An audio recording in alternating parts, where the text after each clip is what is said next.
nous sommes partis explorer les confins les plus reculés de l'univers. Nous cherchions l'instant où la première lumière est née. Mais la réponse n'était pas dans la lumière. Elle se trouvait au cœur des ténèbres absolues. Le télescope spatial James Webb a imagé l'univers primordial à plus de 13 milliards d'années-lumière. Là-bas, il a trouvé des objets colossaux qui brillaient non pas par la lumière, mais par l'obscurité. Ces étoiles sombres n'utilisaient pas la fusion nucléaire, car c'était impossible. C'est pourquoi elles tiraient leur énergie de l'anéantissement de la matière noire elle-même, cette substance mystérieuse qui compose 85% de l'univers. Ce processus produisait une puissance équivalente à l'énergie d'1 million de soleils.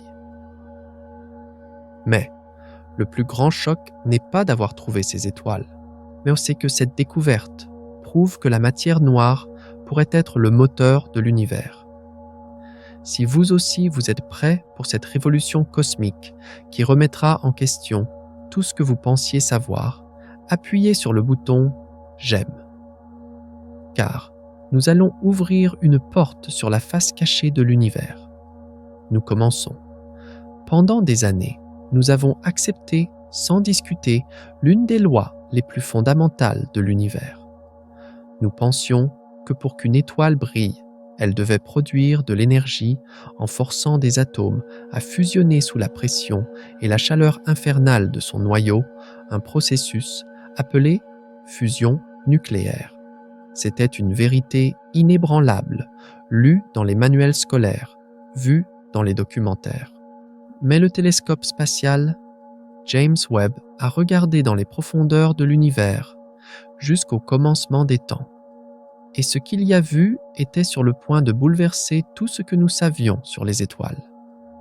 Car Webb a trouvé quelque chose qui brillait non pas par la fusion nucléaire, mais par une force complètement différente, inconcevable, par le plus grand mystère de l'univers lui-même. Pour comprendre cette nouvelle image, nous devons d'abord clarifier l'ancienne. Chaque étoile que nous connaissons, y compris notre Soleil, est un gigantesque four nucléaire. La température en son centre dépasse les 15 millions de degrés Celsius. Dans ces conditions incroyables, les atomes d'hydrogène sont contraints de fusionner pour former de l'hélium.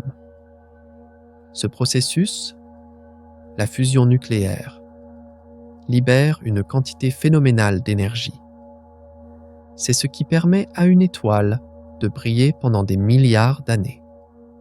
Notre Soleil effectue cette opération sans interruption depuis environ 4,6 milliards d'années. Le cycle de vie des étoiles dépendait donc de la quantité de ce combustible nucléaire et de la vitesse à laquelle elles le consommaient.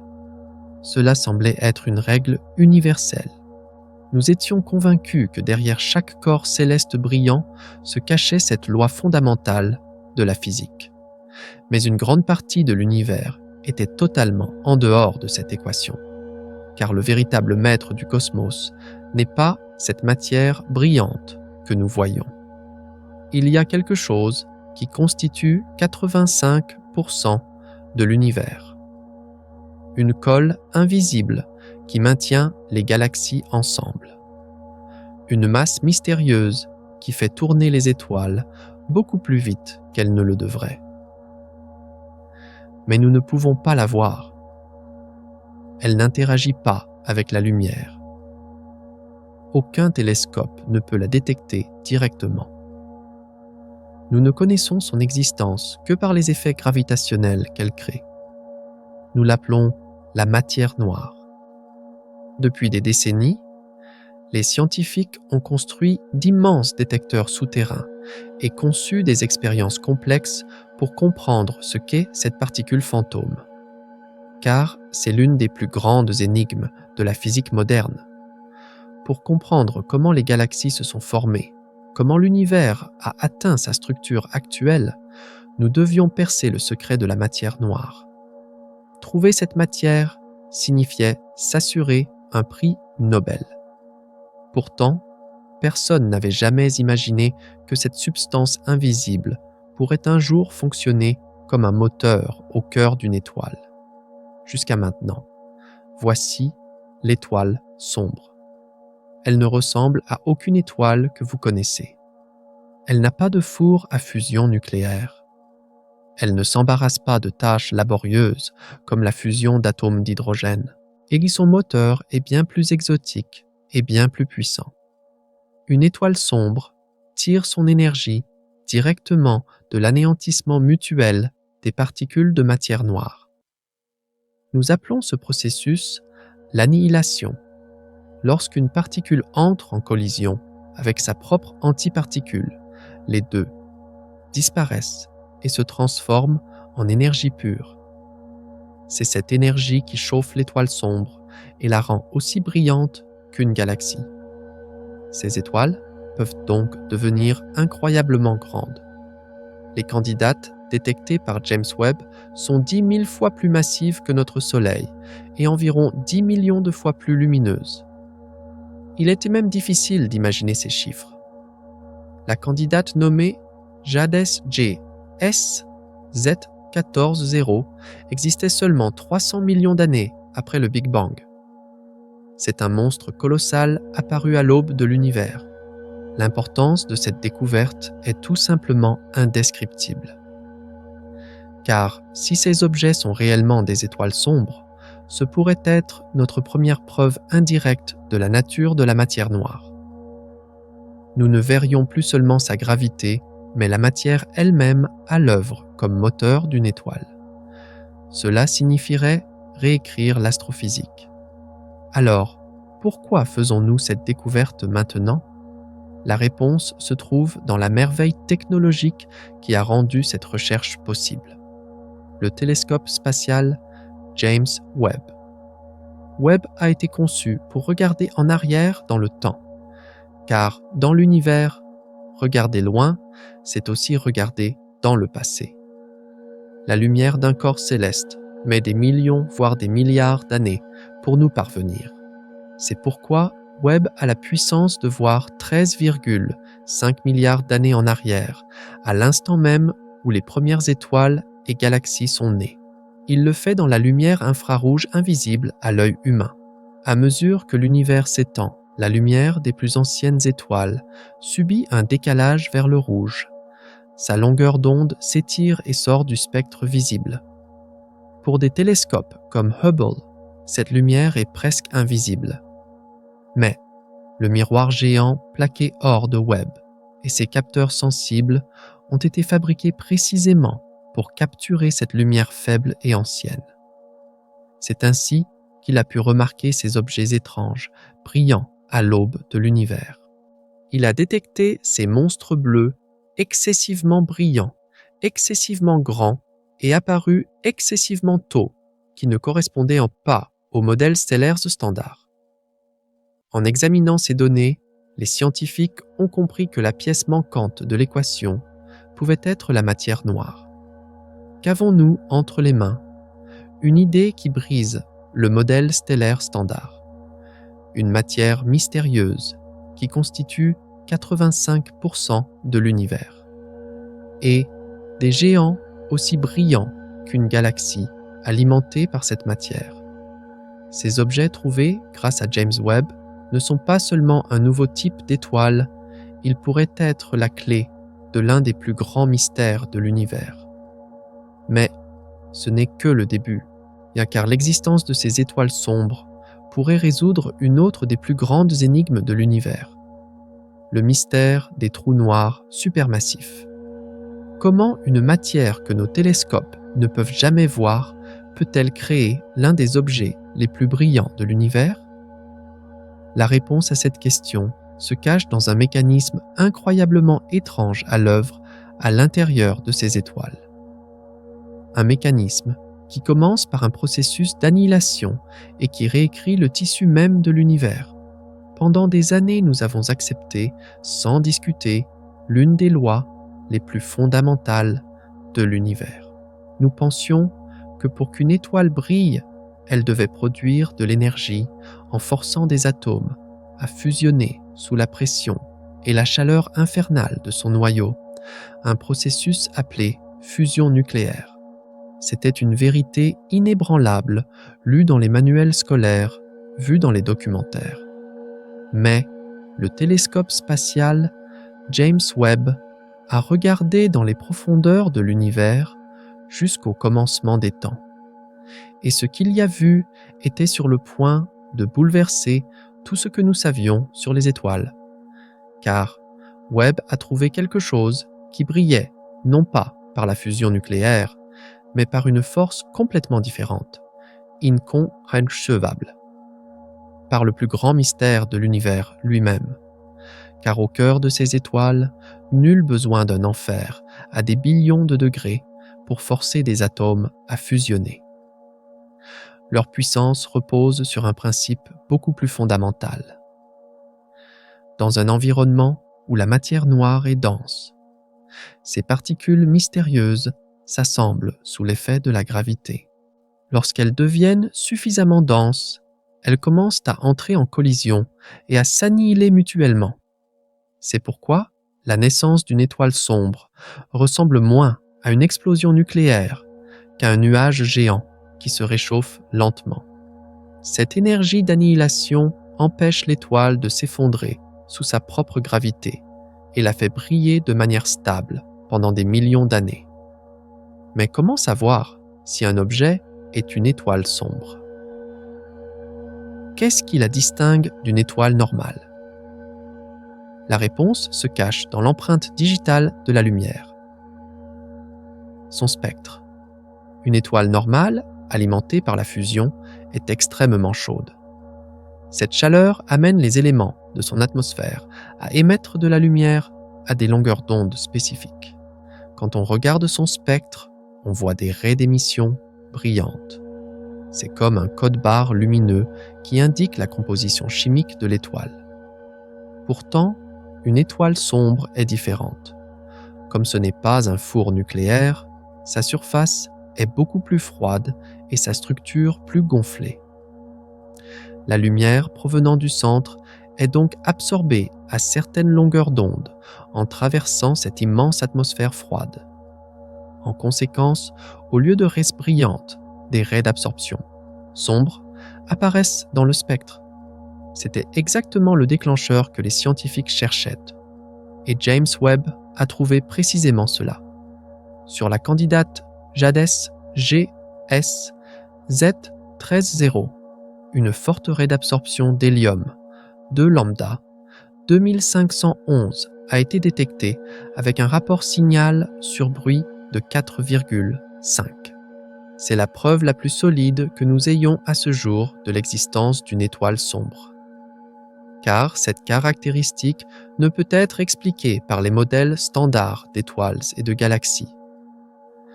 Elle correspond parfaitement à l'atmosphère froide et gonflée d'une étoile sombre. Les implications de cette découverte créent un effet domino.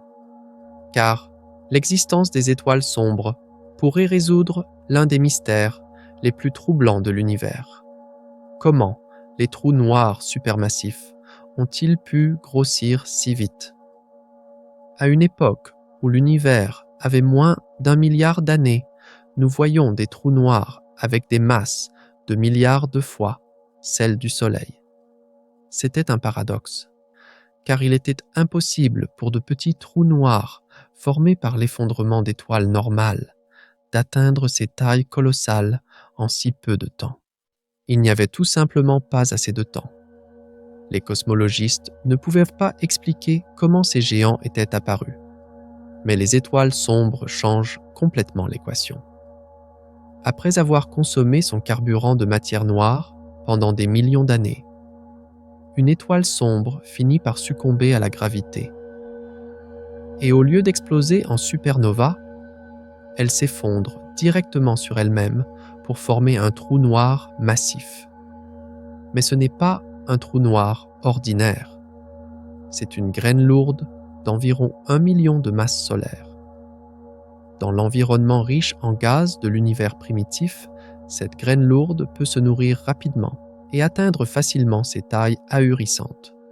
Les étoiles sombres ne sont donc pas seulement un nouveau type de corps céleste, elles pourraient être les ancêtres perdus des trous noirs supermassifs. Mais la science n'est jamais aussi simple. Juste au moment où tout semblait s'emboîter, les données de Webb ont révélé une nouvelle énigme. On s'attendait à ce que les étoiles sombres se forment aux premiers instants de l'univers, uniquement à partir des éléments les plus fondamentaux, l'hydrogène et l'hélium. Car les éléments plus lourds, comme le carbone et l'oxygène, ne sont forgés que dans les fours nucléaires des étoiles normales. Pourtant, le télescope Atacama Large Millimeter / Submillimeter Array, aussi appelé ALMA, a trouvé des traces d'oxygène ionisé, O3, autour de la plus forte candidate à une étoile sombre. JAD, ES-G, S-Z14-0. C'était une contradiction. Qu'est-ce comment un objet qui devrait être primordial pouvait-il être entouré d'un élément produit par des générations ultérieures d'étoiles? Cette situation, au lieu de réfuter la théorie, l'a rendue encore plus intéressante. Car cela montre que l'étoile sombre ne s'est pas formée dans un environnement complètement isolé. Elle se trouve probablement au cœur d'une protogalaxie, un berceau de galaxies, où des étoiles normales de première génération à la vie courte avaient déjà explosé et dispersé des éléments lourds. Cet objet colossal brille donc à la fois par la puissance mystérieuse de la matière noire et témoigne de l'évolution de la matière normale qui l'entoure. Qu'avons-nous maintenant? Pas seulement une hypothèse, mais nous avons une théorie révolutionnaire soutenue par des preuves observables qui pourraient changer notre vision de l'univers. Nous avons compris que la fusion nucléaire n'est pas la seule source d'énergie. Nous avons appris que la matière noire n'est pas seulement une masse invisible, mais qu'elle pourrait être le moteur qui a allumé les premières lumières de l'univers. Et nous avons vu que ces étoiles mystérieuses pourraient avoir semé les graines des trous noirs colossaux qui trônent aujourd'hui au centre des galaxies. Mais aussi élégante que soit la théorie, tout repose sur l'observation. Jusqu'à présent, nous avons parlé de modèles, de théories et de preuves potentielles.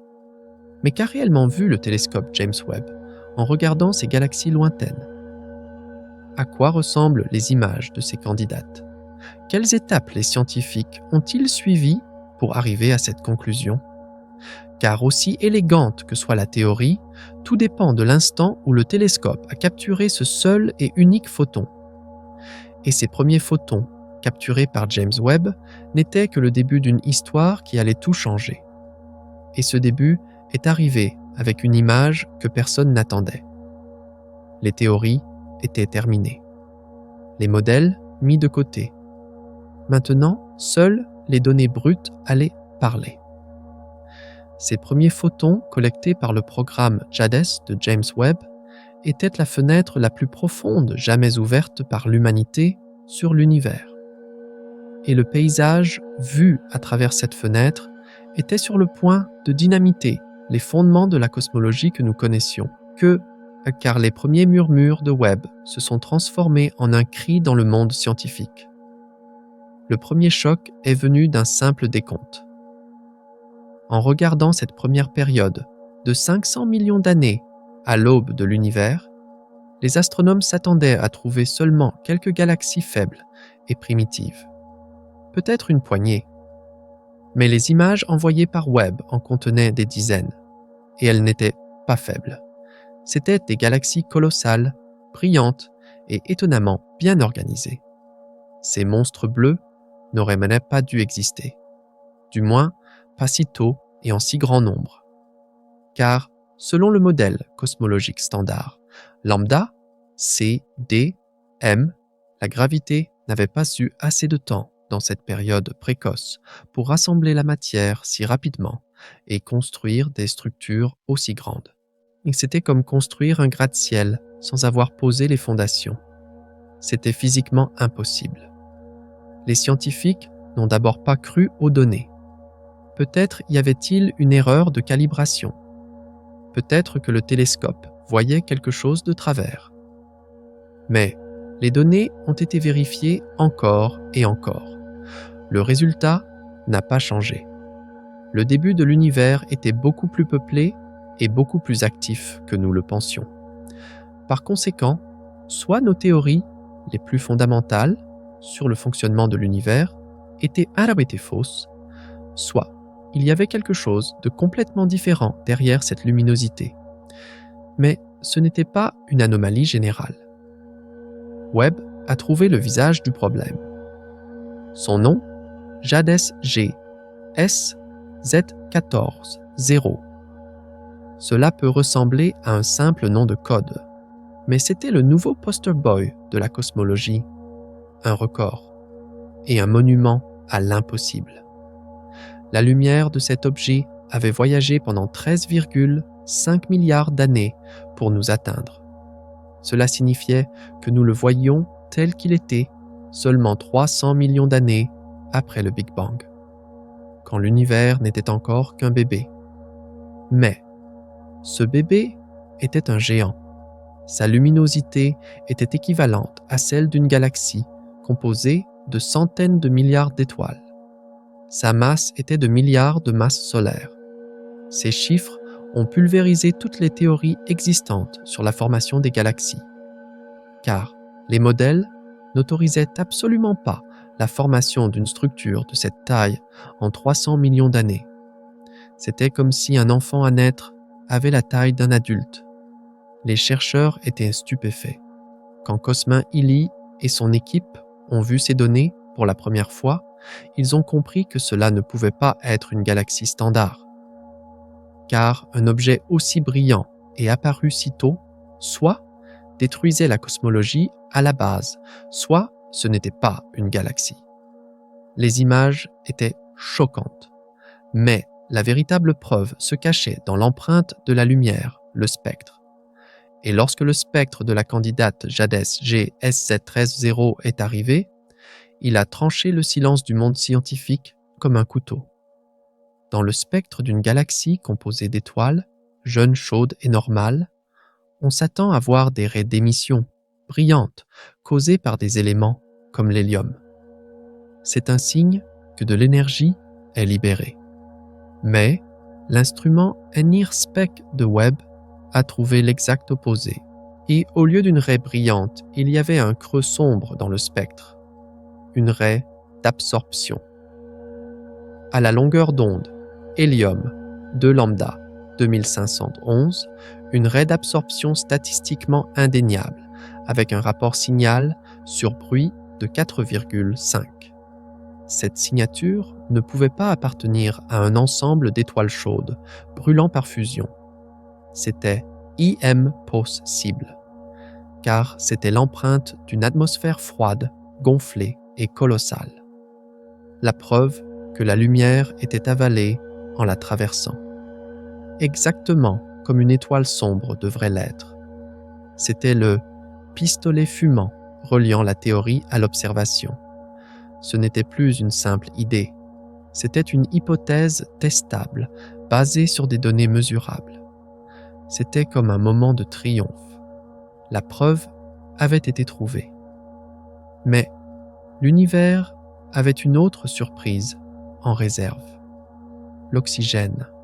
La théorie des étoiles sombres supposait que ces objets naissaient aux premiers instants de l'univers, à partir de nuages de gaz primordiaux composés uniquement d'hydrogène et d'hélium. Car les éléments lourds, comme l'oxygène, ne sont produits que par fusion nucléaire à l'intérieur des étoiles normales et dispersés dans l'univers par les explosions de supernovas. Il ne devait donc pas y avoir d'oxygène dans le spectre de ces géants primordiaux. Mais le télescope ALMA a détecté un signal évident d'oxygène ionisé, O3, autour de Jades GSZ 14-0. Cela ne correspondait pas au scénario. C'était une contradiction. Cette découverte montrait que cet objet colossal n'était pas complètement isolé, mais qu'il se trouvait au sein d'une protogalaxie riche en métaux, où la première génération d'étoiles était déjà née et morte. L'histoire devenait donc encore plus complexe. Qu'avons-nous maintenant? Des objets plus grands, plus brillants, et formés plus tôt qu'ils ne le devraient. Une signature d'hélium impossible qui soutient la théorie, et une découverte d'oxygène qui contredit la théorie. Comment les scientifiques allaient-ils assembler ces données confuses et contradictoires? La réponse ne résidait pas dans une seule image, mais dans un nouveau modèle combinant ces différents indices. Un modèle qui devait expliquer non seulement les étoiles sombres, mais aussi l'environnement chaotique de l'univers primitif dans lequel elles sont nées. Car ces découvertes montraient que le premier acte de l'univers était bien plus complexe que nous le pensions. C'est pourquoi les scientifiques ont décidé non pas de simplifier l'image, mais de l'agrandir. Peut-être que le problème ne résidait pas dans un seul objet, mais dans toute une population. Il y avait d'autres bizarreries cachées dans les données de Webb. Les petits points rouges. Ne vous laissez pas tromper par ce nom, car ces objets étaient loin d'être petits, et leur mystère était encore plus profond que celui des monstres bleus. Ces petits points rouges étaient l'une des choses les plus étranges vues par les yeux infrarouges de Webb. Ils étaient compacts, c'est-à-dire confinés dans un très petit espace. Et ils étaient rouges. Cette couleur était le signe qu'ils venaient de très loin dans l'univers du début des temps. Mais la véritable anomalie n'était pas là. Ces objets étaient totalement invisibles lorsqu'ils étaient observés par les télescopes à rayons X. Cela n'aurait pas dû être le cas, car des objets aussi denses et brillants à cette époque de l'univers auraient dû être des trous noirs supermassifs, avalant activement de la matière, c'est-à-dire des quasars. Et les quasars crient dans les rayons X. Pourtant, aucun son ne provenait de ces petits points rouges. Selon les modèles standards, ces objets ne devraient pas exister. Qu'étaient-ils? Un nouveau type de galaxie? Ou la preuve de quelque chose de complètement différent? La théorie des étoiles sombres offre une réponse surprenante à cette énigme. Ces points pourraient être différentes étapes de la vie d'une étoile sombre, ou les restes laissés après l'épuisement de son carburant. Ils étaient les fantômes de géants sombres, mourants ou déjà morts. C'est pourquoi ils étaient silencieux. C'est pourquoi ils étaient mystérieux. Mais les mystères ne s'arrêtaient pas là. Car les données de Webb ne remettaient pas seulement en question les anomalies aux confins de l'univers, mais aussi l'une de nos hypothèses les plus fondamentales. L'existence des trous noirs supermassifs. Comme nous l'avons mentionné, trouver des trous noirs de plusieurs milliards de masses solaires à l'aube de l'univers était un problème majeur. Les graines pour les former n'existaient pas. Les petits trous noirs, formés par l'effondrement d'étoiles normales, ne pouvaient pas grossir aussi vite. C'était l'une des plus grandes crises de la cosmologie. C'est pendant des années, des théories exotiques ont été proposées pour résoudre ce problème de la graine lourde. Mais toutes n'étaient là que des hypothèses, jusqu'à ce que les étoiles sombres entrent en scène. Car lorsqu'une étoile sombre meurt, elle ne laisse pas derrière elle un trou noir ordinaire. Lorsqu'elle épuise son carburant, elle s'effondre directement sur elle-même, formant un trou noir colossal d'environ 10 à la puissance 6, soit 1 million de masses solaires. C'était exactement la graine lourde que nous cherchions. Ces graines, en avalant rapidement le gaz abondant de leur environnement, pouvaient facilement évoluer pour devenir les trous noirs supermassifs observés par Webb. Et par conséquent, les ancêtres des monstres au centre de ces galaxies, incroyablement grandes et précoces, trouvées par Webb, pourraient en fait être des étoiles sombres. Cette découverte avait le potentiel de résoudre simultanément 3 grandes crises cosmologiques, apparemment indépendantes. les galaxies trop brillantes, les petits points rouges et le problème de la graine lourde, avec une seule théorie. Mais ces candidates étaient-elles toutes identiques? Non. Webb nous a présenté 4 candidates différentes, 4 suspects différents. Et chacun racontait une partie différente de l'histoire. Jadès G, SZ11-0. Jadès G, SC13-0. Jadès G, SA14-0. Et Jadès G, SA14-1. Chacune provenait d'un moment différent de l'univers, d'une valeur de décalage vers le rouge différente.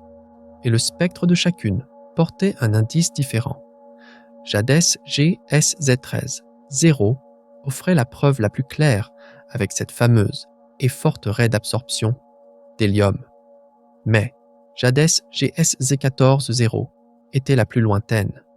Elle portait l'une des plus anciennes lumières de l'univers. Et elle aussi présentait une caractéristique d'absorption d'hélium, bien que plus faible, avec un rapport signal sur bruit de 2. Cela ne pouvait pas être une coïncidence. C'était un modèle. C'était une famille d'objets apparaissant à des moments et des endroits différents, mais partageant des caractéristiques étranges similaires. Les scientifiques étaient donc presque certains de ne plus regarder une anomalie isolée, mais une toute nouvelle population de corps célestes qui aurait pu exister à l'aube de l'univers.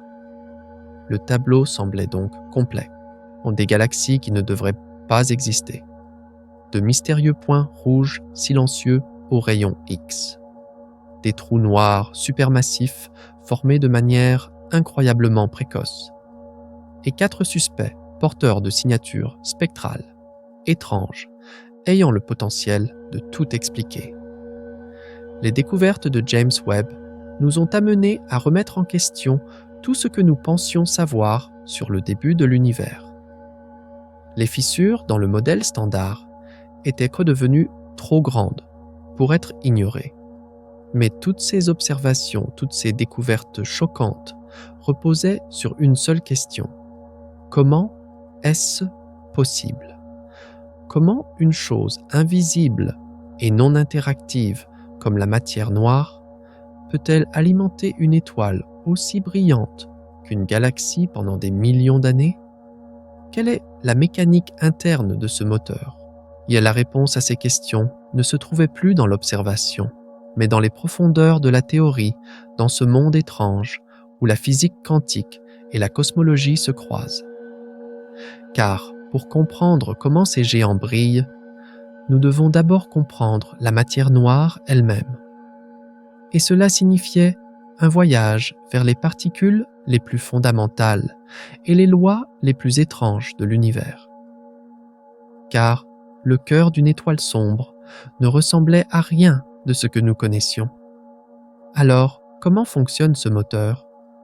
Comment une matière invisible, intouchable, peut-elle attiser un feu aussi brillant qu'une galaxie? Pour répondre à ces questions, nous devons nous éloigner des télescopes et plonger dans les profondeurs de la physique théorique. Ralentissons un peu le rythme, car les mécanismes à l'œuvre au cœur d'une étoile sombre sont complètement différents de la physique stellaire que nous connaissons. Ce n'est pas la puissance brutale des réactions nucléaires en chaîne, mais le résultat des lois élégantes mais implacables du monde quantique. C'est l'exemple le plus frappant de la façon dont le tissu invisible de l'univers façonne la matière. Tout commence par être au bon endroit, au bon moment. 2 ingrédients de base sont nécessaires pour la naissance des étoiles sombres. Un halo de matière noire, dense, et un nuage de gaz primordial, massif, se rassemblant au centre de ce halo. Dans les premières phases de l'univers, la matière noire formait d'immenses squelettes invisibles par gravité. Les galaxies seraient de plus tard construites sur ces squelettes et aimaient dans certaines régions, cette densité de matière noire était extraordinairement élevée. Lorsque, au centre de l'une de ces poches denses, un nuage d'hydrogène et d'hélium de centaines de milliers de masses solaires a commencé à s'effondrer lentement sur lui-même, la scène était prête. comme l'eau attirée vers le centre d'un tourbillon à mesure que le nuage de gaz se densifie, il attire avec lui les particules de matière noire environnantes. Ce processus est appelé contraction adiabatique. Dans une étoile normale, cet effondrement se poursuivrait jusqu'à ce que la pression et la température au centre déclenchent la fusion nucléaire. Mais c'est ici que la matière noire entre en jeu. Lorsque le nuage de gaz devient suffisamment dense, la probabilité que les particules de matière noire au centre entrent en collision et s'annihilent augmente de façon spectaculaire. Cette annihilation produit une quantité incroyable d'énergie. Et cette énergie crée une contre-pression qui arrête l'effondrement du nuage de gaz.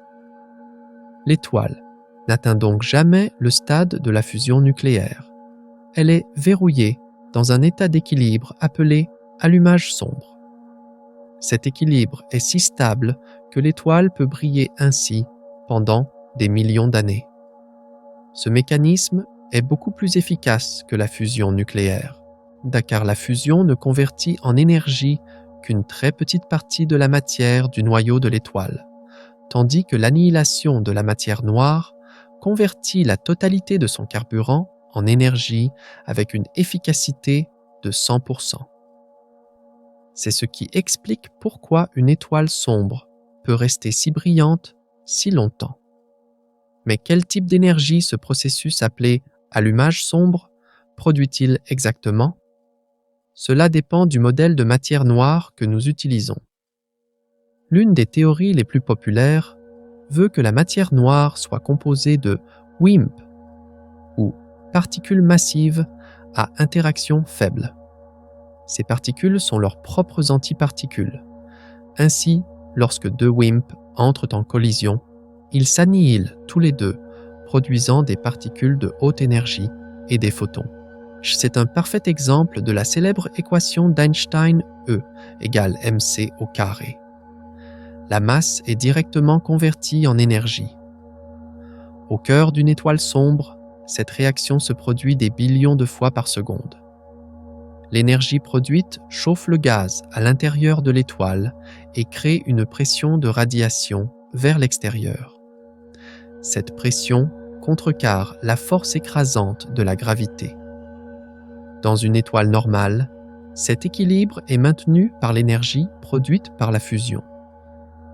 Mais, dans une étoile sombre, l'équilibre est maintenu par les cris de mort de la matière noire. Pour comprendre la puissance de ce processus, regardons les chiffres. Une étoile sombre peut être environ 1 million de fois plus massive que le Soleil, et sa luminosité peut atteindre 10 milliards de fois celle du Soleil. Là, c'est équivalent à la luminosité totale de la galaxie de la Voie lactée. Pourtant, malgré toute cette puissance, sa température de surface n'est que d'environ 10 000 Kelvin. Elle est beaucoup plus froide qu'une étoile normale de masse similaire.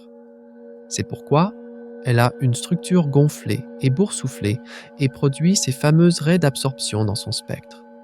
Ce contraste une luminosité colossale, mais une température de surface relativement basse est l'identité la plus distinctive des étoiles sombres. Mais pour que ce mécanisme fonctionne, il y a une question cruciale. Où l'étoile trouve-t-elle son carburant de matière noire? La matière noire qu'elle a initialement aspirée ne suffirait pas à la faire briller pendant des millions d'années. Et c'est là qu'intervient un deuxième mécanisme ingénieux appelé capture de matière noire. L'étoile sombre ne se contente pas de brûler la matière noire à l'intérieur d'elle, elle aspire constamment du nouveau carburant du halo qui l'entoure. C'est comme un avion qui se ravitaille en vol. Normalement, les particules de matière noire traverseraient l'étoile sans être remarquées. Mais les atomes de gaz dense à l'intérieur de l'étoile agissent comme une sorte de barrière. Lorsqu'un WIMP traversant le halo entre en collision avec un proton ou un noyau d'hélium à l'intérieur de l'étoile, il perd une partie de son énergie. Si cette perte d'énergie est suffisante pour réduire la vitesse de la particule en dessous de la vitesse de libération de l'étoile. Cette particule est alors piégée par la gravité de l'étoile.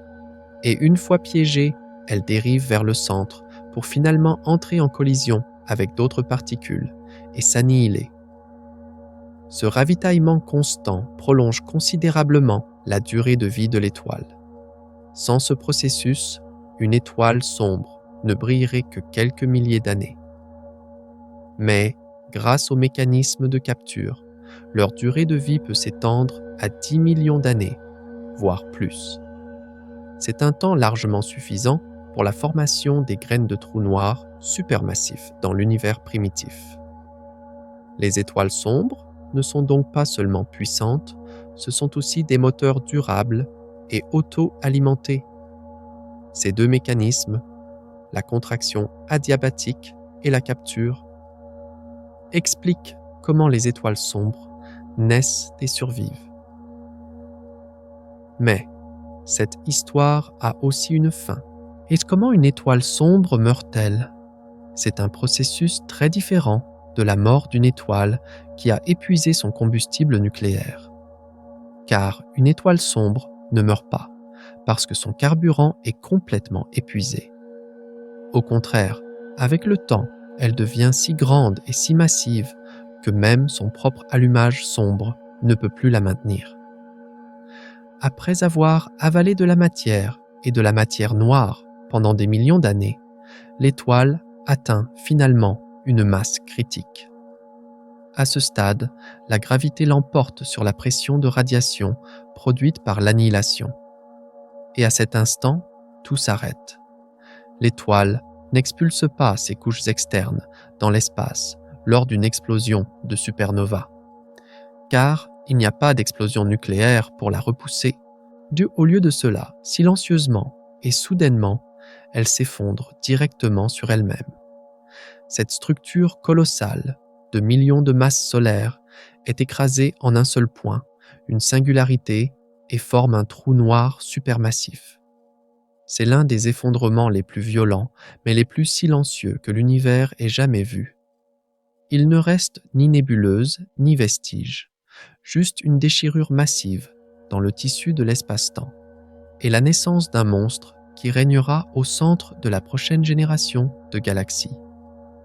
Ce n'est pas seulement la mort d'une étoile, c'est la naissance d'un moteur galactique. Tous ces mécanismes réunis nous permettent de comprendre comment ces objets impossibles, brillant à l'aube de l'univers, ont pu exister. Du gaz primordial rassemblé par la gravité, un moteur allumé par l'annihilation, un processus de capture assurant un ravitaillement constant, et une fin inévitable avec un effondrement silencieux. Mais c'est un scénario basé sur le modèle WIMP. Et si la matière noire n'était pas des WIMP? Et si c'était une particule plus étrange, plus exotique?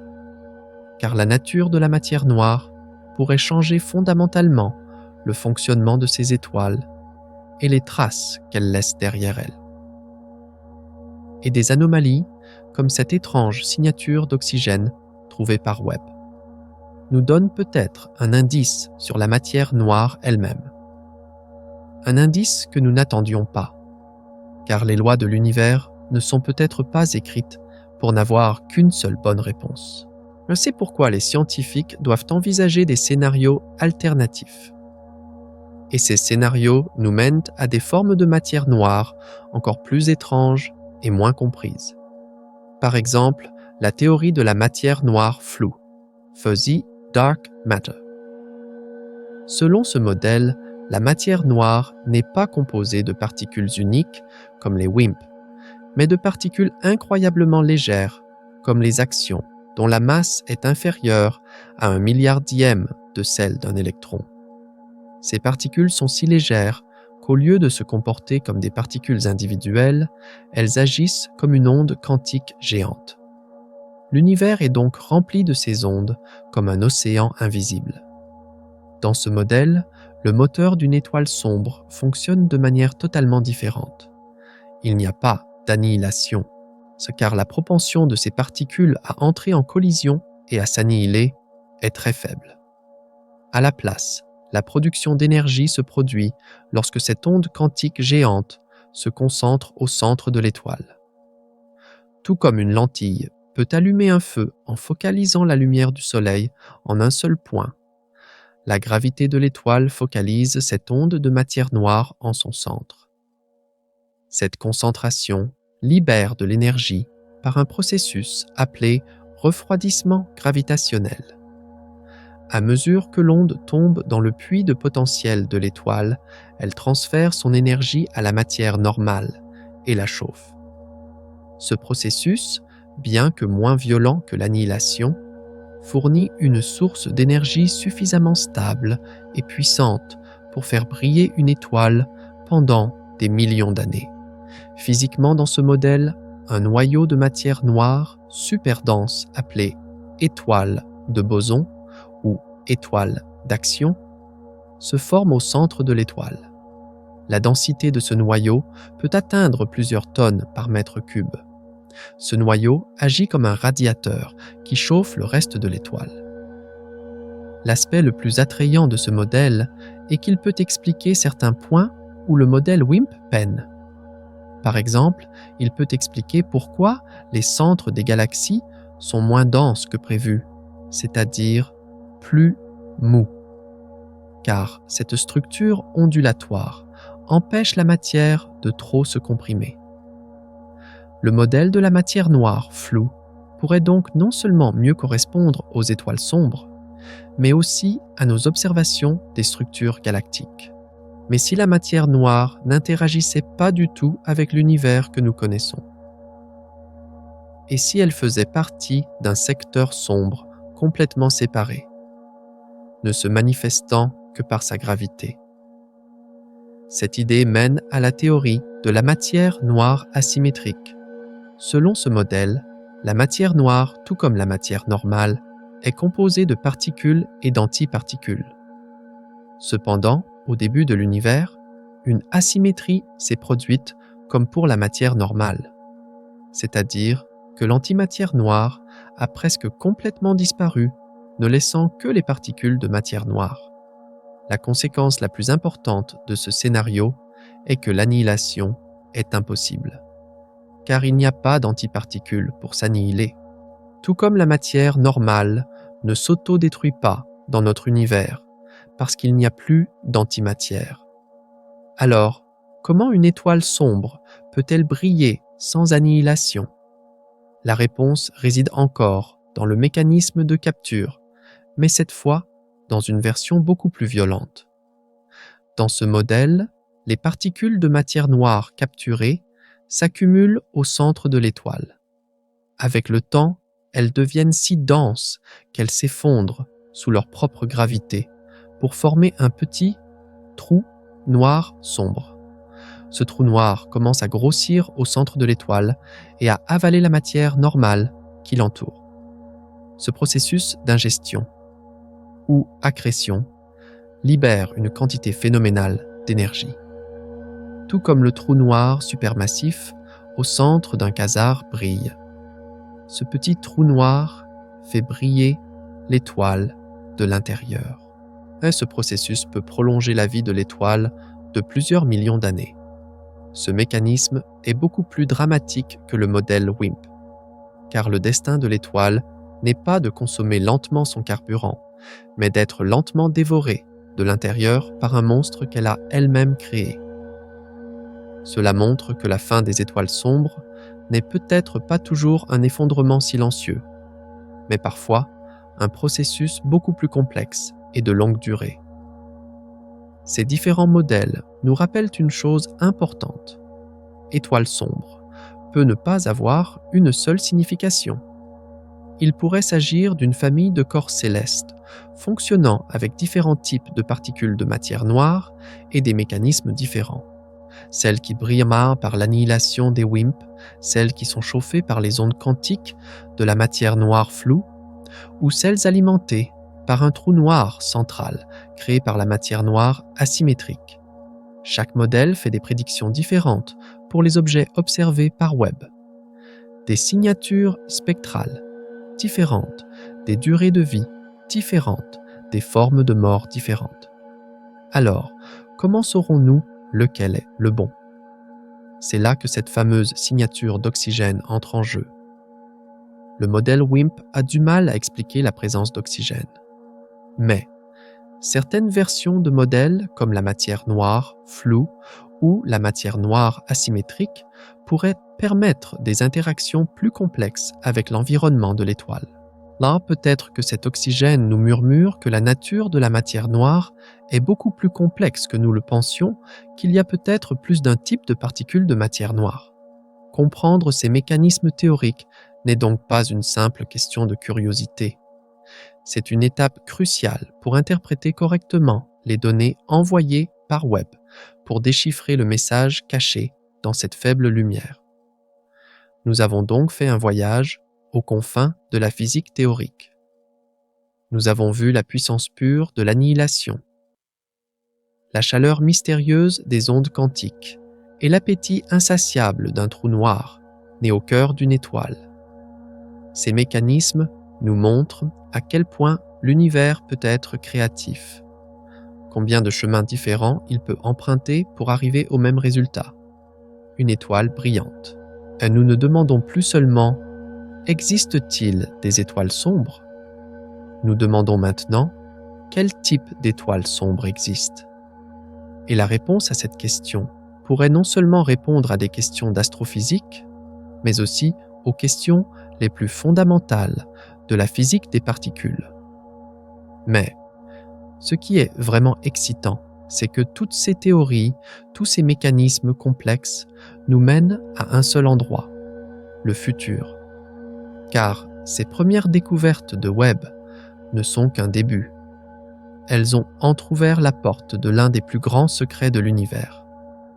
Alors, que se cache-t-il derrière cette porte? Si ces premières candidates sont confirmées, qu'est-ce que cela signifiera pour l'humanité?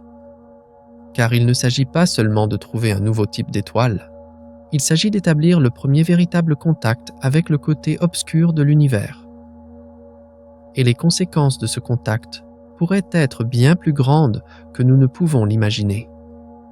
Car nous sommes maintenant au point où la théorie s'arrête et où la révolution commence. La scène appartient désormais à Webb et aux nouvelles découvertes ahurissantes qu'il nous apportera. Et maintenant, la véritable révolution commence. Les théories sont terminées. Les modèles sont dépassés. Il n'y a plus que la réalité brute, pure, napée, inconcevable. Car la découverte des candidates à des étoiles sombres par Webb n'était pas seulement la découverte d'un nouveau corps céleste.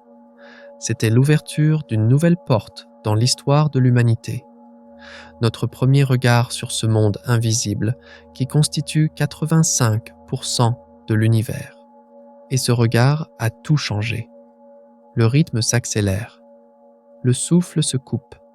Car ce que nous allons raconter maintenant n'est pas seulement une découverte scientifique. C'est une illumination cosmique. C'est la révélation du plus profond secret de l'univers. C'est le point culminant, le premier choc. Son nom, barre verticale, JADES-S-S-14-0. La lumière la plus lointaine de l'histoire. C'est un record, mais pas seulement un record de distance. C'est un record d'existence. Cet objet brillait seulement 290 millions d'années après le Big Bang. Répétons-le, seulement 290 millions d'années. Ce n'est même pas un clin d'œil dans l'histoire de 13,8 milliards d'années de l'univers.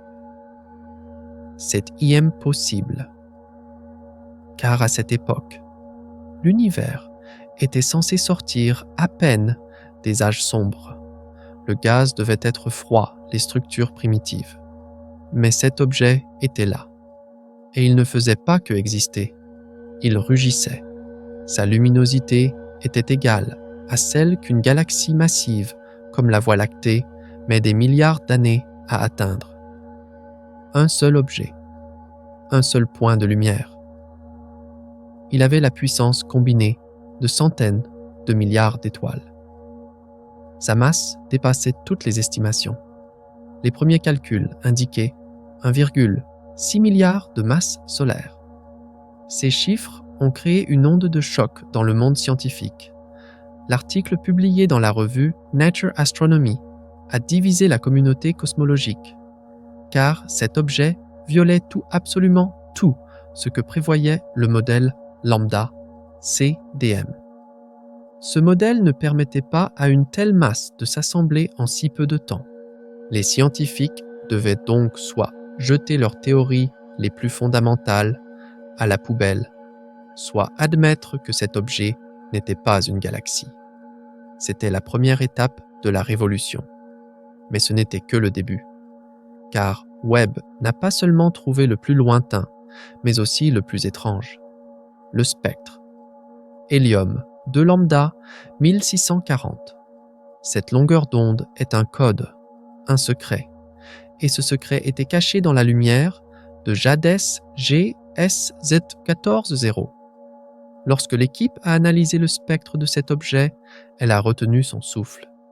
Car là, il y avait une raie d'absorption faible, mais distincte, avec un rapport signal sur bruit d'environ 2. C'était la première fois dans l'histoire qu'une caractéristique d'absorption d'hélium était observée dans un objet aussi lointain. Pourquoi cela a-t-il eu l'effet d'un tremblement de terre? C'est car une galaxie normale, jeune composée d'étoiles chaudes, aurait dû émettre de la lumière à cette longueur d'onde. Elle aurait dû créer une raie d'émission brillante. Mais Webb a vu l'exact contraire. Un assombrissement, un creux. C'était la preuve que la lumière était avalée. C'était le signe le plus fort que l'objet avait une atmosphère colossale, gonflée et froide par rapport aux étoiles standards. Exactement comme un modèle d'étoile sombre le prédisait depuis des décennies. C'était le pistolet fumant que Catherine Fries et son équipe cherchaient depuis des années. C'était le moment où la théorie rencontrait l'observation. Pas seulement une anomalie, mais une preuve physique. Et cette preuve criait que cet objet tirait sa puissance non pas de la fusion nucléaire, mais de l'annihilation de la matière noire. Pour le monde scientifique, c'était un moment copernicien. Tout comme nous avions compris que nous n'étions pas au centre de l'univers, nous comprenions maintenant que la lumière de l'univers ne venait pas seulement de la matière que nous connaissions. Et les ondes de choc ont continué. Il n'y en avait pas qu'un. C'était une famille. JADES-G S-Z 11-0. JADES-G S-13-0. JADES-G S-14-1. Chacun à un moment différent, à un endroit différent, mais tous partageaient les mêmes caractéristiques étranges. Luminosité extrême, masse extrême, existence extrêmement précoce, et surtout, ces étranges signatures spectrales. Dans JADES-G S-Z13-0, barre verticale, une raie d'absorption statistiquement irréfutable a été trouvée à la longueur d'onde, hélium, 2 lambda, 2511, barre verticale, avec un rapport signal/bruit de 4,5. C'était bien plus fort que le faible signal du premier candidat. Ce ne pouvait plus être une coïncidence. C'était une découverte systématique. À l'aube de l'univers, il y avait une toute nouvelle classe de corps célestes. C'était l'une des plus grandes découvertes de l'histoire. Car ces étoiles sombres supermassives, SMDS, n'étaient pas seulement un nouveau type d'étoile. Elles étaient la pièce maîtresse qui résolvait 3 grandes crises cosmologiques en même temps. 1. Elles expliquaient les galaxies impossibles de Webb, car ce n'étaient pas des galaxies, mais une seule étoile colossale. 2. Elles expliquaient les petits points rouges silencieux aux rayons X, car c'étaient les restes de ces étoiles. 3. Elles résolvaient le problème de la graine lourde des trous noirs supermassifs de l'univers primitif. Car lorsque ces étoiles mouraient, elles laissaient derrière elles exactement les graines d'1 million de masses solaires que nous cherchions. C'était faire d'une pierre 3 coups de maître. C'était l'un des moments les plus élégants de la science. Une seule idée révolutionnaire résolvait simultanément les plus grands problèmes apparemment indépendants. La communauté scientifique a donc déclaré que des décennies de recherche théorique prenaient enfin et qu'une nouvelle ère d'observation commençait. Mais le plus grand choc, le plus grand miracle, arrivait en dernier. L'oxygène. Ce seul mot a rendu tout encore plus complexe et encore plus merveilleux. Lorsque le télescope ALMA a regardé JADES GSZ 14-0, il a trouvé quelque chose qui ne devrait pas être là. De l'oxygène ionisé. Comment était-ce possible ? Les étoiles sombres auraient dû se former à partir du gaz le plus primitif de l'univers. Uniquement de l'hydrogène et de l'hélium. Les métaux, comme l'oxygène, n'étaient en forgés que par fusion nucléaire à l'intérieur des étoiles normales. Cela contredisait l'une des hypothèses les plus fondamentales de la théorie. C'était une anomalie qui aurait pu tout détruire. Mais elle n'a rien détruit. Au contraire, elle a complété le tableau, car la présence de cet oxygène prouvait que cette étoile sombre supermassive n'était pas née seule dans un univers complètement vide. Elle était née au cœur même d'une proto-galaxie, où la première génération d'étoiles normales à la vie courte, les étoiles de population 3, étaient déjà nées, avaient explosé et avaient dispersé des éléments lourds. C'était un paysage qui défiait l'entendement. Imaginez, à l'aube de l'univers, au centre d'un halo de matière noire colossale, brille une seule étoile sombre, aussi brillante qu'une galaxie, des millions de fois plus grande que le Soleil. Et autour d'elle, comme de petites lucioles, les premières étoiles normales naissent vives et meurent. Leurs cendres nourrissent ce géant sombre au centre et se mélangent à son atmosphère. C'était la fusion de deux univers différents. L'univers de la matière noire invisible et l'univers de la matière brillante que nous connaissons. Pour la première fois dans l'histoire, nous observions directement l'interaction de ces deux mondes. Ce n'était pas seulement la découverte d'une étoile, c'était la première preuve d'un scénario entièrement nouveau sur la naissance des galaxies. La matière noire ne formait pas seulement le squelette, elle était aussi la sage-femme au cœur même du berceau. C'était le summum de la science.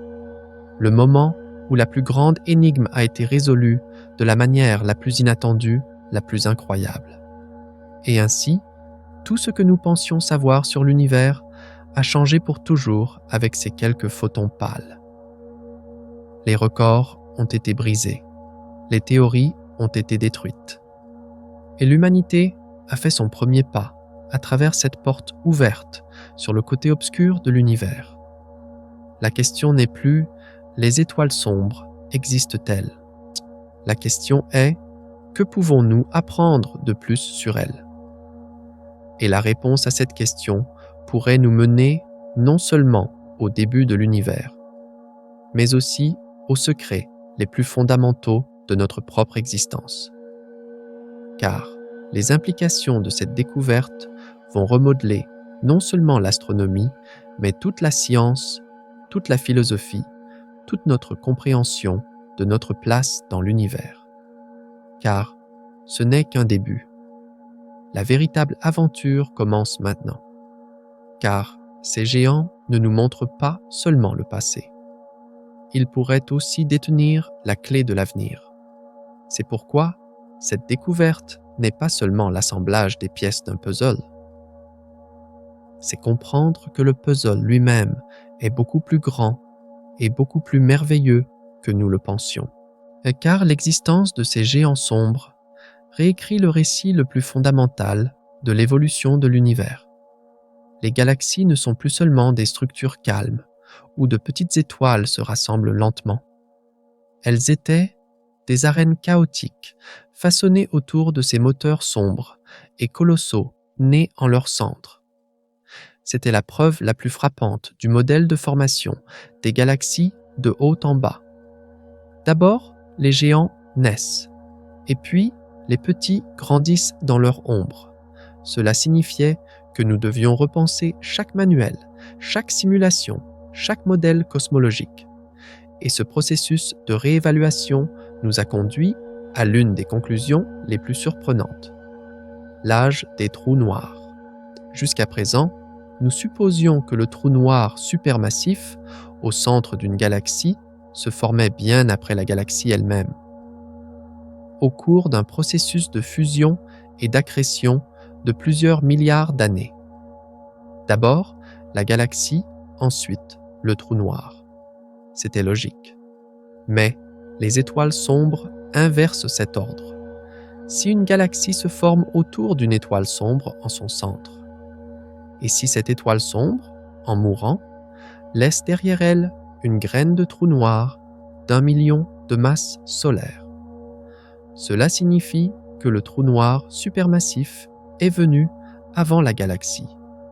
Le trou noir n'est pas une conséquence de la galaxie.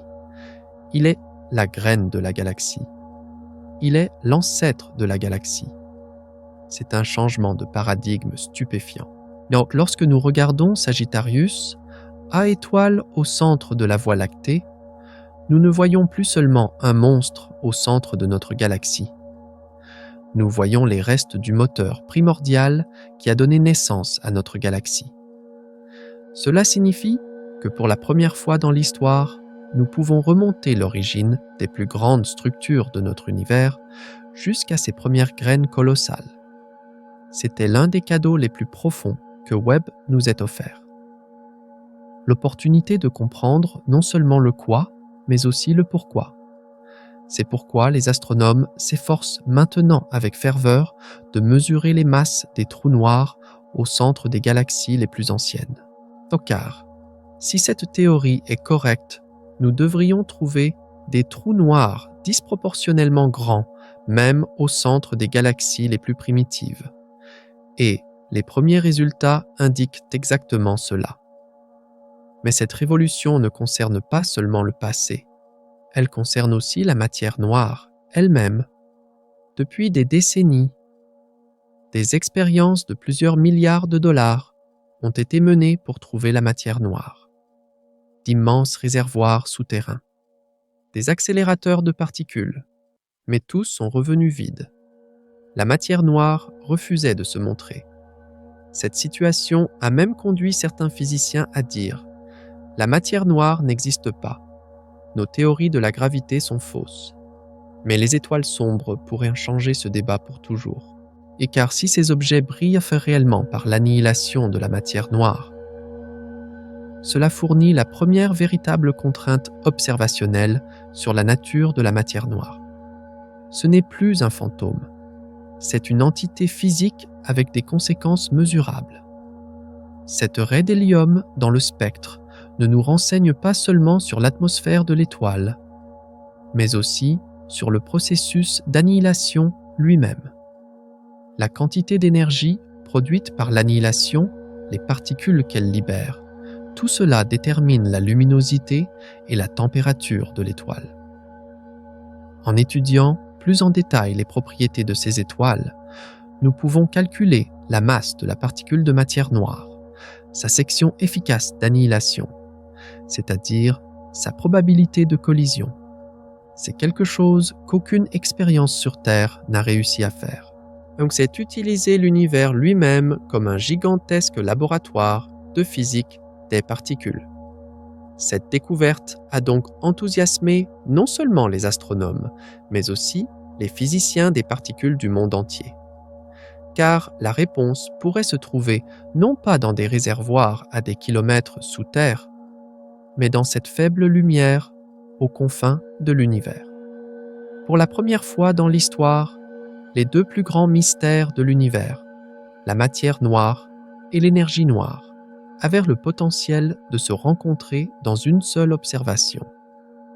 Et cela nous amène à la question la plus fondamentale, la plus philosophique. Et s'ils n'étaient pas seuls? Et si ces étoiles sombres n'étaient pas seulement des reliques primitives qui n'existaient qu'à l'aube de l'univers? Et s'ils étaient encore parmi nous? C'est une question spéculative. Mais certains modèles théoriques suggèrent que dans certaines conditions, dans des endroits où la densité de matière noire est très élevée, comme les galaxies naines de l'univers actuel, de plus petites étoiles sombres pourraient encore se former ou survivre. C'est une possibilité incroyable. Car, si c'est vrai, lorsque nous tournerons nos télescopes vers les galaxies naines les plus proches, nous pourrions trouver des sources de lumière inattendues et étranges. Des objets qui ne correspondent pas au modèle stellaire standard, portant peut-être cette fameuse raie d'absorption d'hélium. Ce serait capturer la matière noire en direct, à l'œuvre, en ce moment même. Là, ce ne serait pas seulement une découverte cosmologique, mais une découverte qui pourrait même avoir des implications astrobiologiques. Car ces étoiles peuvent fournir une production d'énergie stable pendant beaucoup plus longtemps que les étoiles normales. Elles pourraient peut-être offrir des environnements beaucoup plus propices à l'émergence de la vie. Pour l'instant, ce n'est qu'un rêve, mais la porte que Webb a enfoncée nous permet maintenant de faire de tels rêves, car il nous a prouvé que l'univers possède des mécanismes qui dépassent de loin notre imagination.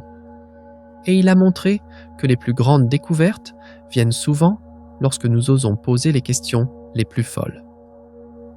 Nous nous trouvons donc au milieu d'une révolution.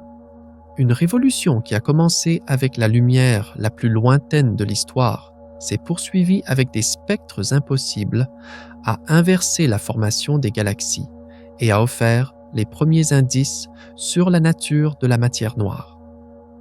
C'est la preuve la plus puissante de la façon dont un seul télescope peut changer radicalement la vision de l'humanité sur l'univers. Jades G SZ14, 0 et ses frères ne sont plus de simples noms de code.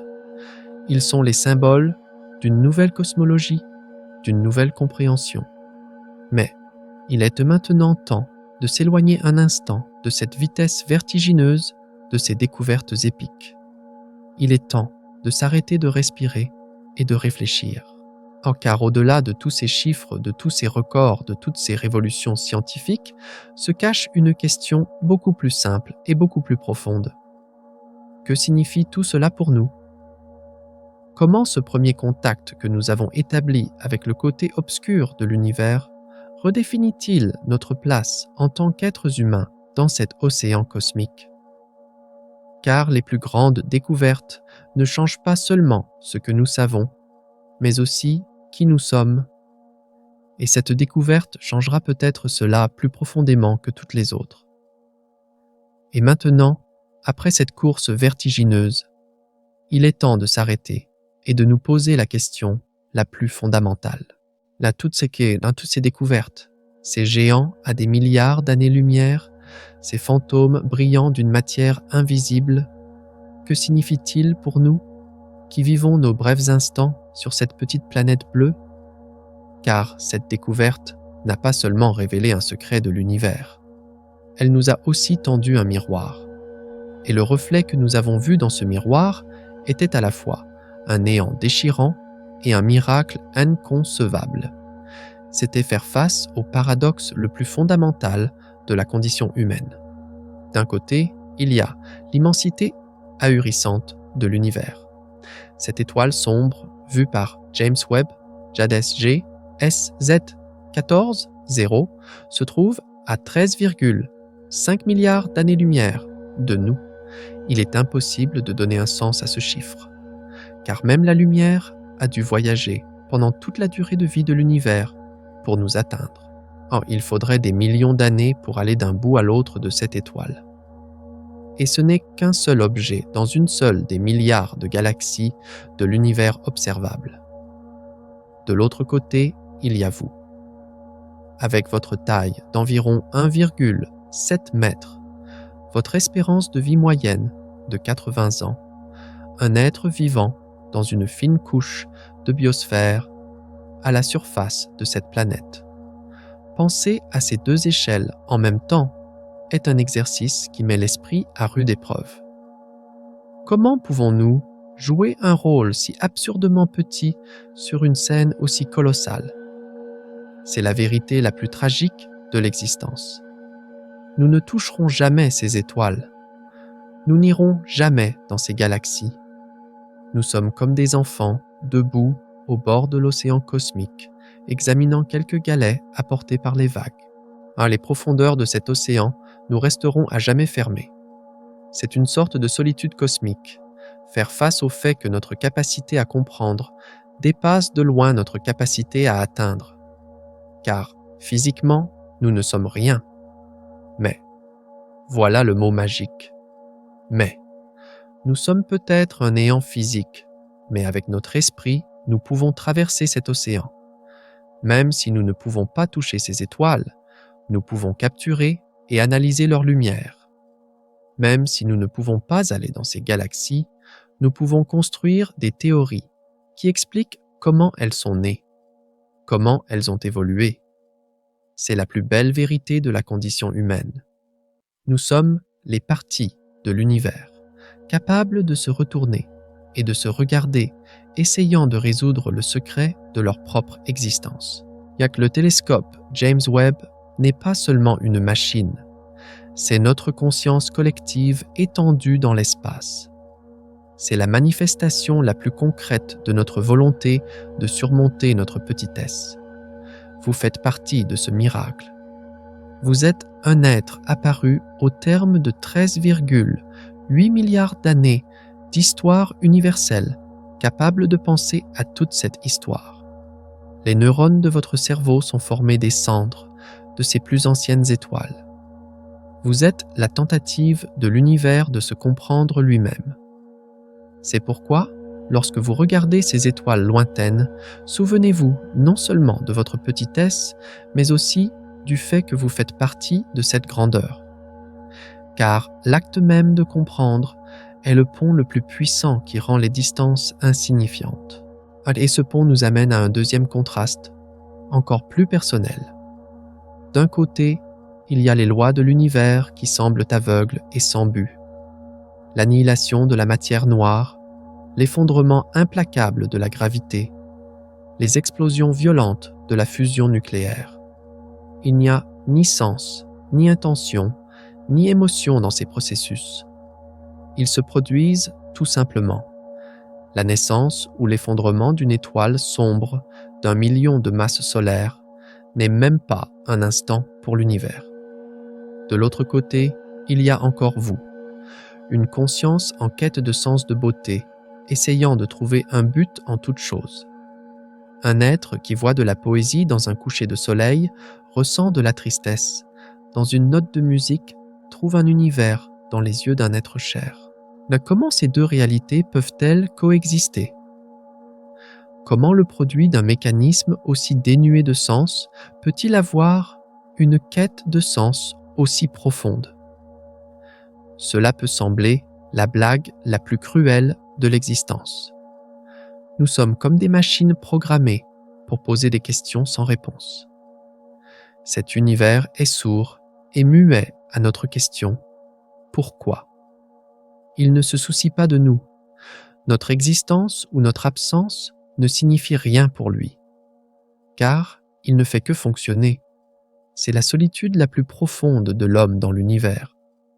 Le moment où notre quête de sens se heurte à l'absurdité de l'univers. Mais, et si le sens ne se trouvait pas dans l'univers lui-même, mais dans cette conscience même qui pose la question? Et si la beauté de l'univers ne résidait pas dans les photons d'un coucher de soleil, mais dans votre esprit qui voit ces photons et dit, comme c'est beau, c'est notre plus grand espoir. L'univers ne nous a peut-être pas donné de sens, mais il nous a donné la capacité de créer du sens. Nous sommes les êtres qui donnent un sens à cet univers absurde. la découverte de cette lointaine étoile sombre n'est en soi qu'un ensemble de données. Mais c'est nous qui regardons ces données, qui nous excitons, qui nous interrogeons, qui écrivons des histoires à leur sujet. C'est notre conscience qui la rend épique, miraculeuse, révolutionnaire. Vous faites partie de ce processus de création de sens. En écoutant cette histoire, vous donnez un sens à cette étoile lointaine. Vous en faites une partie de votre propre vie, de votre propre curiosité. Ne laissez donc pas le silence de l'univers vous désespérer, car ce silence est une scène vide laissée pour que vous puissiez chanter votre propre chanson. Nous sommes le poème que l'univers écrit pour lui-même. Et ce poème nous amène à un dernier contraste, peut-être le plus important. D'un côté, il y a cette matière noire, invisible et mystérieuse à la base de tout. Cette entité fantomatique qui constitue 85% de l'univers, qui entoure chaque galaxie comme un halo, mais qui n'interagit jamais directement avec nous. C'est le visage sombre et inconnu de l'univers. De l'autre côté, il y a la lumière, la connaissance, la compréhension, ces pâles photons capturés par James Webb, et les théories que les scientifiques tirent de ces données, et les mots qui vous transmettent cette histoire. C'est l'opposition la plus fondamentale, l'inconnu contre l'effort de connaître, l'obscurité contre la lumière. C'est aussi le résumé de l'histoire de l'humanité. Nous avons toujours eu peur de l'obscurité, mais en même temps, nous avons toujours été curieux de savoir ce qui se cachait dans cette obscurité. Et cette curiosité nous a poussés à allumer le feu, à peindre sur les murs des grottes, et finalement à envoyer des télescopes dans l'espace. Cette découverte est la dernière victoire de cette lutte éternelle. Nous avons percé le secret de la matière la plus dominante de l'univers, la matière noire, en écoutant les plus faibles murmures de la lumière. C'est la victoire de l'esprit sur la matière. Mais cette victoire nous frappe aussi en plein visage, avec le peu que nous savons. Car, en entr'ouvrant cette porte, nous n'avons pas seulement trouvé des réponses derrière elle. Nous avons trouvé des questions plus grandes, plus profondes. Ce premier contact que nous avons établi avec le côté obscur de l'univers nous a rappelé que nous n'avions en fait vu qu'une goutte de l'océan.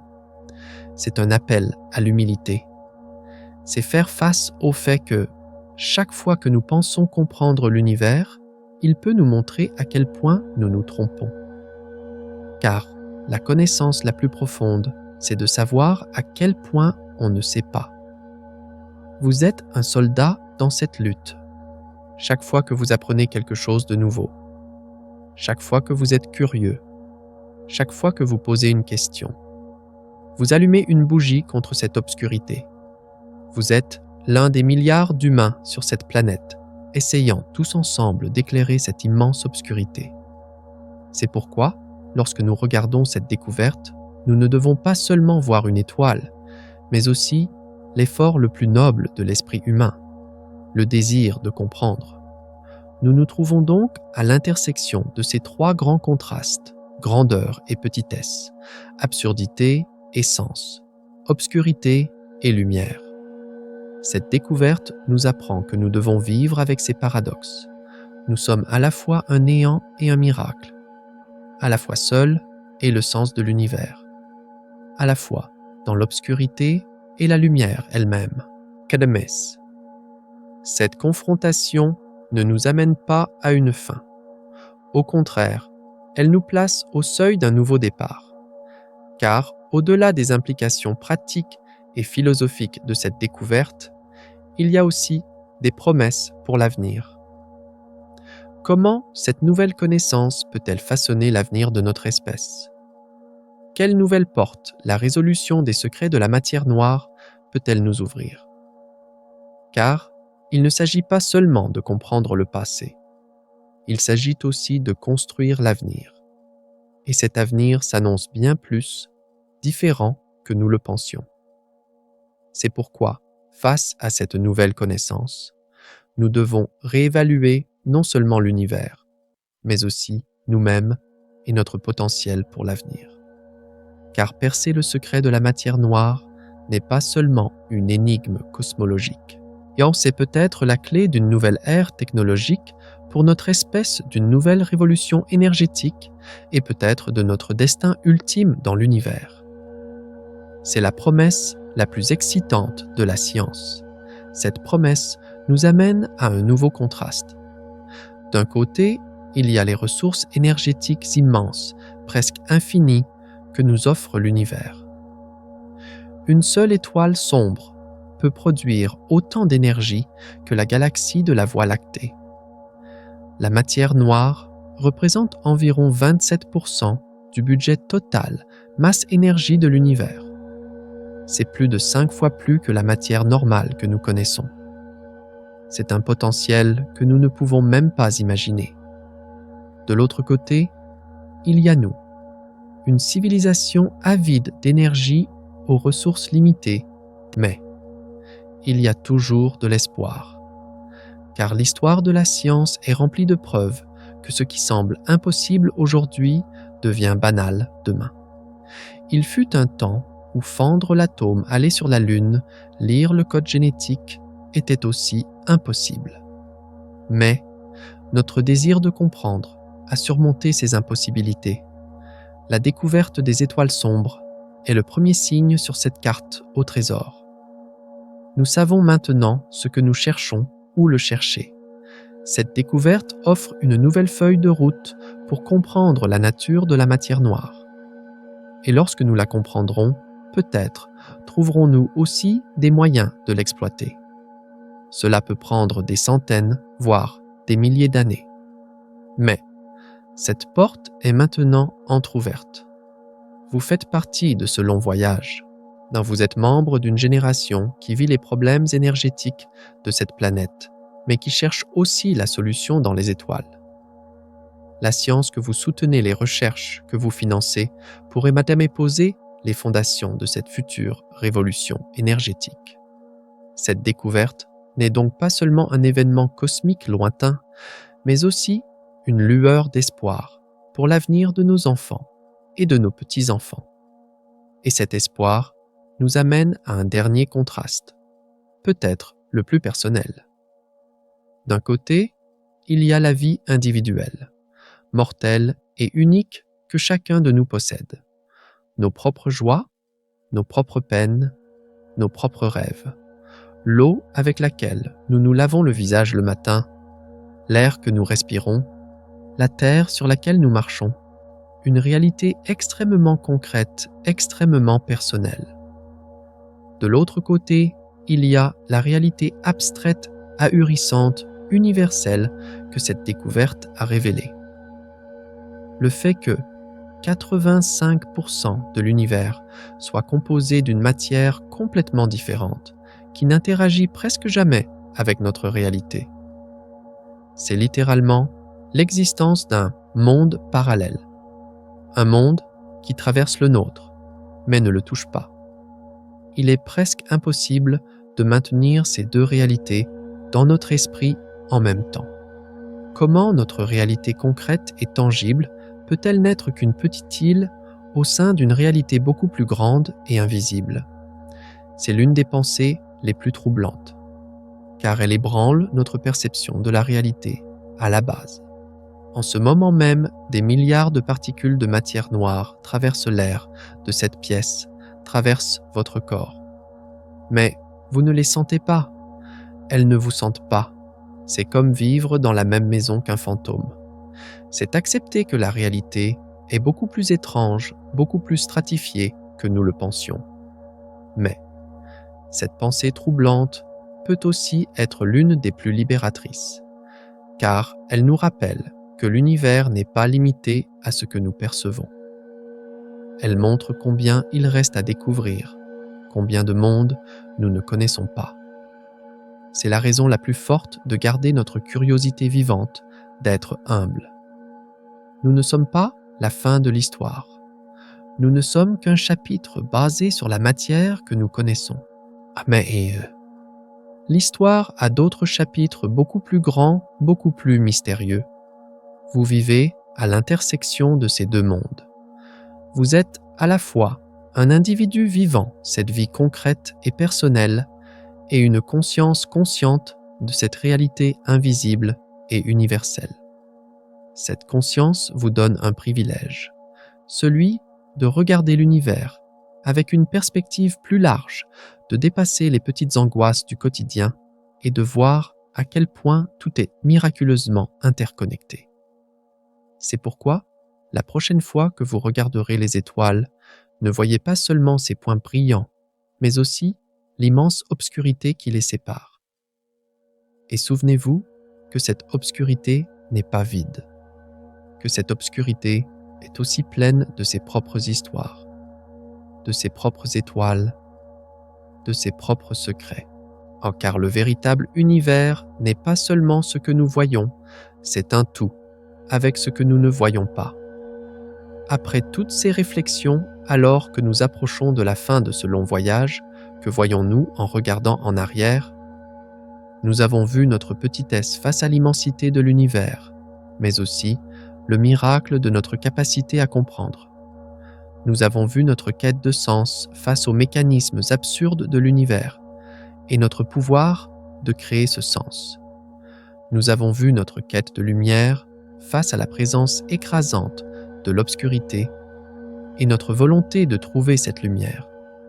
Nous avons vu le potentiel énergétique de l'avenir et notre espoir de l'atteindre.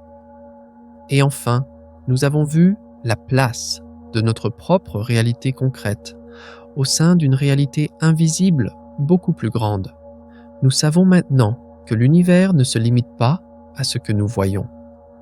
Nous savons maintenant que les étoiles ne brillent pas seulement par fusion nucléaire. Et nous savons maintenant que les plus grands secrets peuvent être cachés dans les endroits les plus sombres. Ce voyage nous a emmenés aux confins de l'univers au début des temps. Mais, en réalité, il nous a ramenés à nous-mêmes, à une compréhension plus profonde de ce que signifie être humain. Cette histoire n'est pas seulement l'histoire d'une étoile, c'est notre histoire. Et, comme toute histoire, elle doit avoir une fin. Mais ce n'est pas une fin, c'est l'annonce d'un nouveau départ. Car la porte que Webb a ouverte nous invite à d'infinies nouvelles questions et d'infinies nouvelles aventures. Et qui sait où ces aventures nous mèneront, ça dans ce voyage. Nous avons vu comment l'univers est né, ses premières étoiles sombres colossales. Mais, je ne vous ai pas révélé le plus grand secret. Chaque naissance a une mort, et ces lumières s'éteindront. Alors, comment viendra cette grande fin? Par un gel de toutes choses dans un silence infini, ou par un déchirement violent de l'espace-temps lui-même? Dans notre prochain voyage, nous explorerons les scénarios du destin inévitable de l'univers. Êtes-vous prêt pour le dernier acte?